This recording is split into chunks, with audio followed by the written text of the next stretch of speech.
Thank you, Mr. Speaker. 3 years ago, the Supreme Court overturned Roe v. Wade, ripping away a constitutional right that generations of women had relied upon for nearly half a century.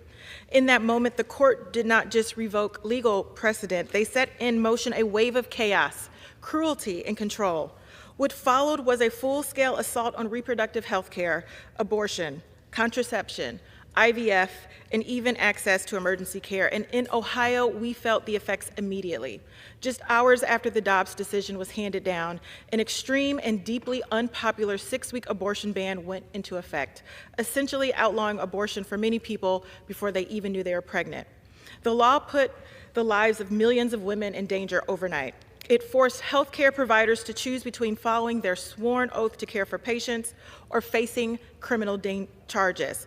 It caused trauma and suffering that cannot be undone. In fact, Mr. Speaker, a 10-year-old rape victim was denied the care she needed and was forced to flee the state to get the care that saved her life and her future.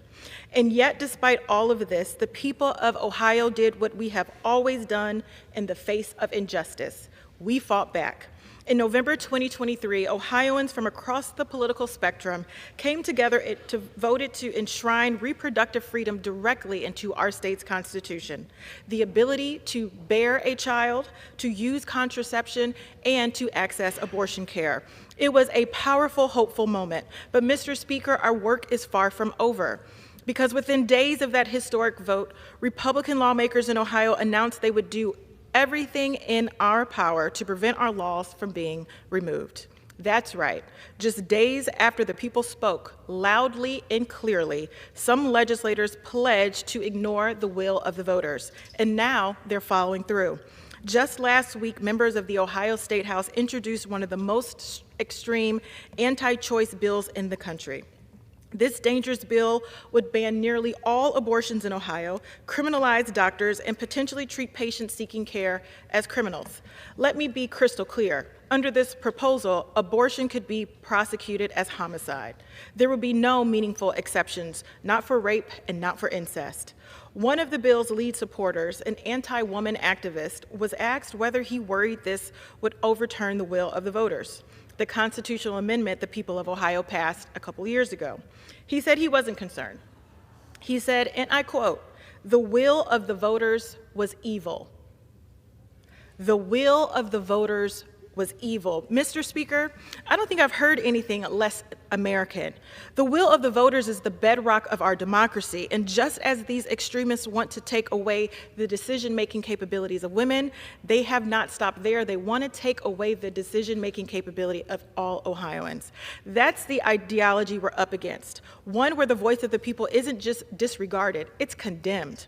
One where bodily autonomy is labeled evil, one where political extremists will stop at nothing, not even the state constitution, to impose their beliefs on the rest of us. It is chilling and it is dangerous. And this uncertainty is not just an Ohio problem. The United States Supreme Court recent decision in Moyle v. United States dismissed an opportunity to affirm that emergency abortion care is protected under federal law. Instead, they punted, refusing to give clarity and refusing to give peace of mind to women and doctors across the country. That's why I introduced a resolution to reaffirm access to emergency care and abortion care to all Americans. That's why House Democrats have introduced bills to guarantee abortion rights across the country and protect access to birth control, IVF, and other fertility care. Because at the heart of this fight is something bigger than politics. It's about freedom.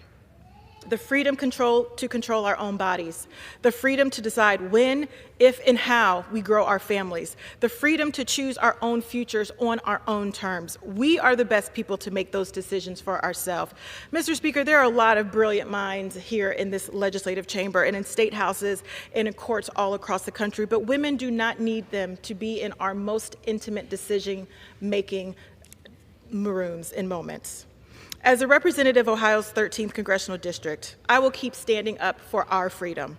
I will keep working to ensure our laws reflect our values, and we must trust women. We must protect our rights, and we must never forget that democracy only works. It only works if we honor the will of the people. Thank you, Mr. Speaker. I yield back.